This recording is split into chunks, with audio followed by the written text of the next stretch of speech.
Alam nyo, mga kasama, unang tingin ko lang kay General Torre, ha? Ha? Baka mahulog.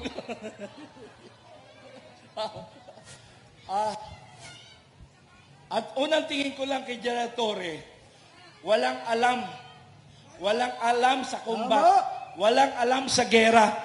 Biruin mo, ha? Biruin nyo, ha?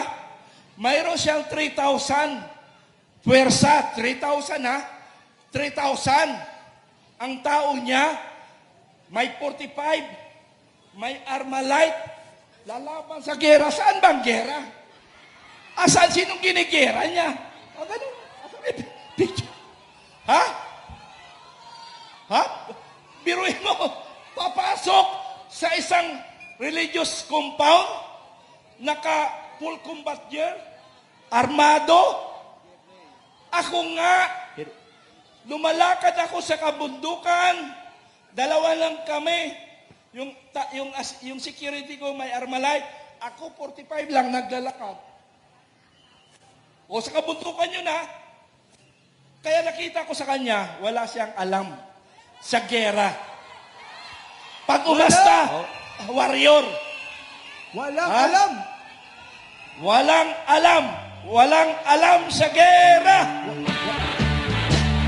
Walang alam sa gera. Walang alam sa gera. Alam sa gera. Alam sa gera. Walang alam sa gera. Walang alam sa gera. Walang alam sa gera. Walang alam sa gera. Okay. Alam nyo, kaibigan, pinag-aralan ko kasi nangyayari sa KOGC. Minsan nagpupuyat kami ni Captain Dado sa kapapanood. Ha? Pinag-aralan namin yung mga pag-aabuso. Si General Torre, 3 na ang palpak niya ang ginawa. Una, sa Western Samar, Provincial Commander, palpak siya.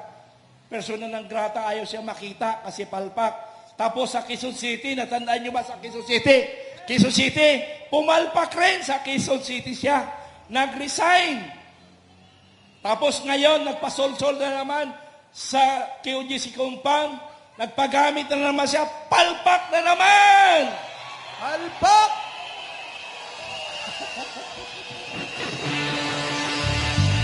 Palpak! May harbet, no?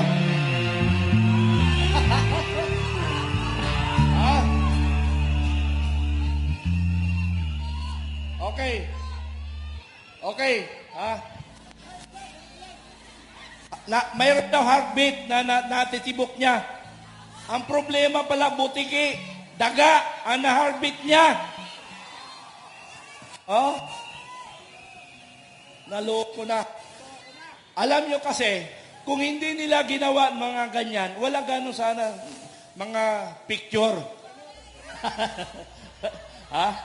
Hindi alam ko yan kasi pag ako natumba, saluhin mo na lang ako. Pero mas maganda kung chicks ang sumalo sa akin, ha? Ha? Oh. Ready ka lang, ready, salo. Okay, joke lang.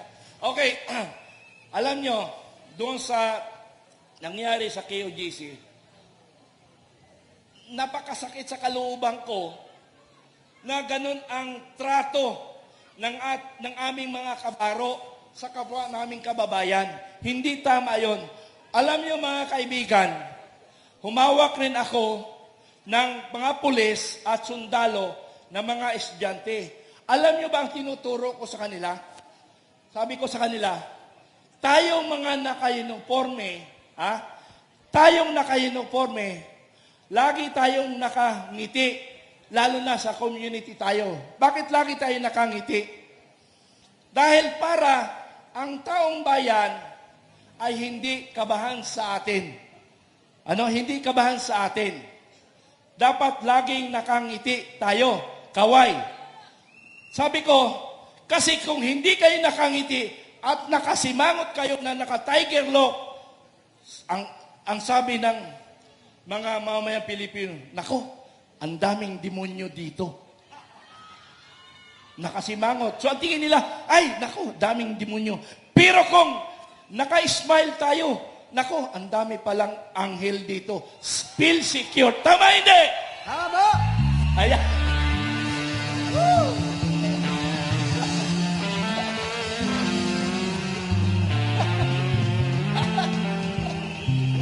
Marcos resign! Marcos resign! Marcos resign! Marcos resign! Marcos resign! Marcos resign! Marcos resign! Marcos resign! Marcos resign!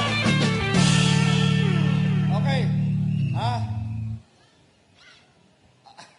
Alam nyo, mga kaibigan, ang sinasabi ko sa kanila, lagi tayo nakangiti. Basta naka-uniforme tayo, lalo na nakabaril, nakaganon. Kahit na naka-ready kang ganon, pero kung nakangiti ka naman, ang mga sibilyan, hindi sila natatakot, feel secured sila kung nakangiti kayo. Tama hindi? Ano? Okay. So yan ang turo ko sa kanila. Lagi tayo nakangiti. Kahit armado tayo, kung nakangiti tayo, hindi matakot ang sibilyan.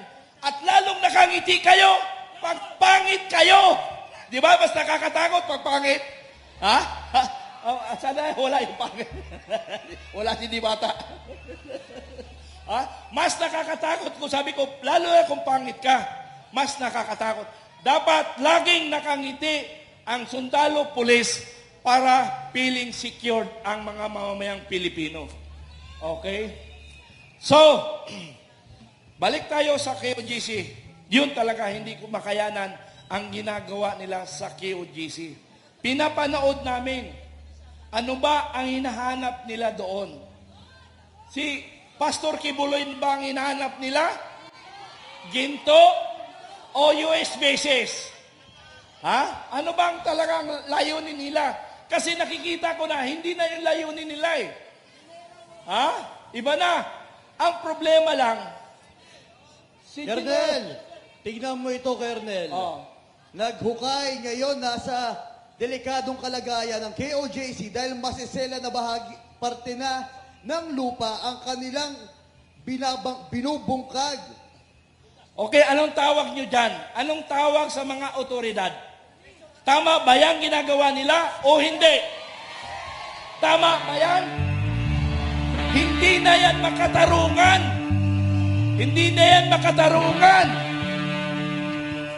Binaboy nyo na ang religious area.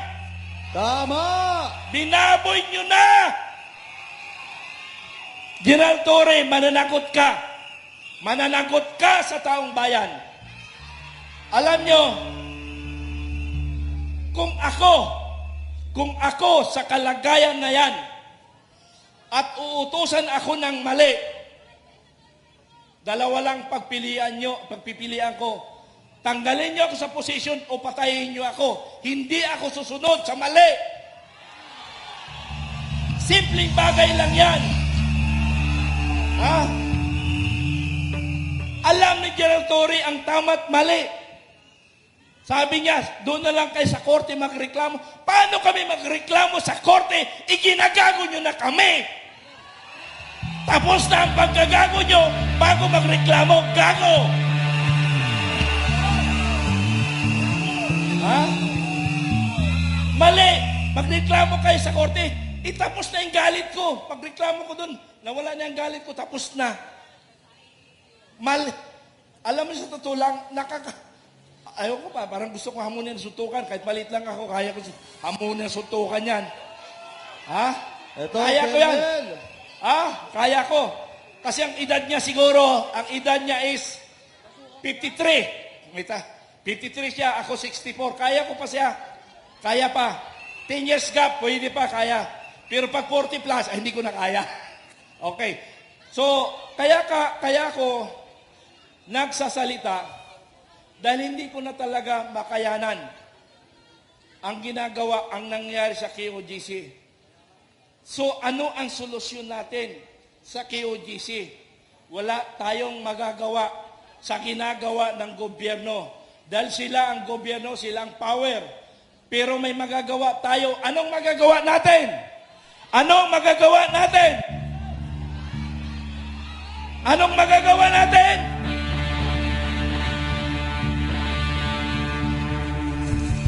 Okay.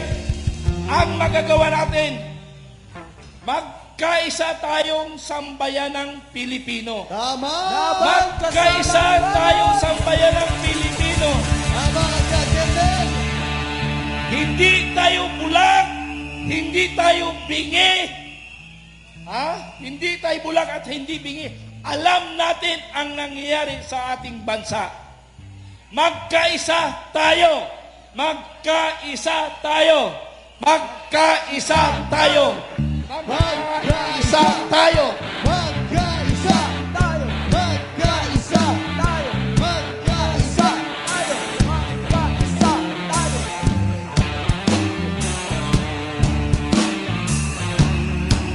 Ito, Colonel Metran, kaya hindi po natin nilalahat ng kapulisan dahil itong impormasyon po ay galing sa hanay ng kapulisan na nasasaktan na rin sa kanilang ginagawa. Okay? Ito po yung nakausap ko po. Isa sa tungkol sa mga plano ni Marcos Bangag, ni Abalos, Torre, Marbil, Marantan sa KOJC. Okay, ito daw plano nila. Ito ang kanyang sinabi. Bantayan ninyo ang mga nagsuot ng police uniform na mga bata pa. Nahuli natin yan. Tama. Mga minor sila. Pinapapasok nila para ipakita na yung daw ang biktima ng human trafficking sa kingdom. Ang ibang mga dala nila na nasa bag at cellphone ay mga damit ng mga minor para yun daw ang ebidensya na gagamitin para idiin nila na may human trafficking victims dyan sa KOJC compound. Please, ipakalat po natin sa SMNI News para ma-aware sila. Nag-construct na sila ng bunker gamit ang fast-drying cement para dyan papasukin ang mga minors daw na biktima ng child trafficking. Yan ang plano nila, kaya may mga gamit na pang-construction na pinapapasok na hindi pinadaan sa scanner. I-text blast para ma-inform ang SMNI News, ang lahat ng ating mga kababayan, dahil yan ang plano ng PNP para ma-pursue ang human trafficking violation laban sa KOJC. Ito, dagdagan ko pa mga kababayan. Ngayon po, meron pong inuutos si Police General Marbil, isang memo para sa kapulisan. Nag-issue po siya ng memo directing all Philippine National Police personnel to like and share and comment on the PNP propaganda against the KOJC to mislead the Filipino people that they were supported by the majority. The memo reiterated that they should indicate their complete rank and full name and in Google form that will explain.